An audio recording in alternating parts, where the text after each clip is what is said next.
Hello good evening हजुरहरू सबैजनालाई नमस्कार। दीपावलीको उपलक्ष्यमा म धेरै दिन पछाडि फेरि हजुरहरूलाई सेपल ल्याङ्ग्वेजबाट नेपालीमा ट्रान्सलेट गर्नु गइरहेको छु। धेरै दिन मेरो ग्याप हो, यसमा सरी। हजुरहरू सबैजनालाई यसलाई सुरु गरौँ। आज म पानीको बारेमै फेरि ट्रान्सलेट गर्नु गइरहेको छु। छु भनेको हाम्रो ल्याङ्ग्वेजमा पानीलाई छु भन्छ।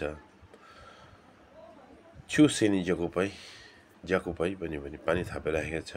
छु जेनी खलेक भन्यो भने पानी थापेर ल्याउनु। ngala छु नाङ भने पानी थापेर दिनु, मलाई दिनु। छु हुँगिन है भने पानी आउँदैछ। छु चो है भन्यो भने पानी कति छ।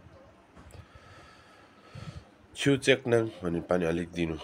छु ngaमुथुङु भने म पानी पिउँदिनँ। र छ्यार्बा भन्छ, आकाशबाट परेको पानीलाई चाहिँ छ्यार्बा भन्छ।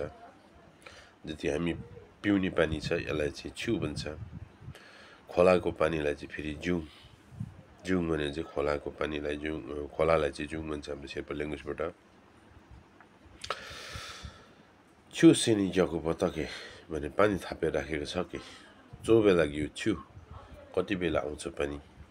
र हजुरहरूलाई यस्तै प्रकारले छोटो अडियोहरू म कन्टिन्यूलाई दिनुको छु। आजलाई यति नै। लस लस लाटस दिल्ली नेक्स्ट भिडियोमा फेरि भेटौँला लस।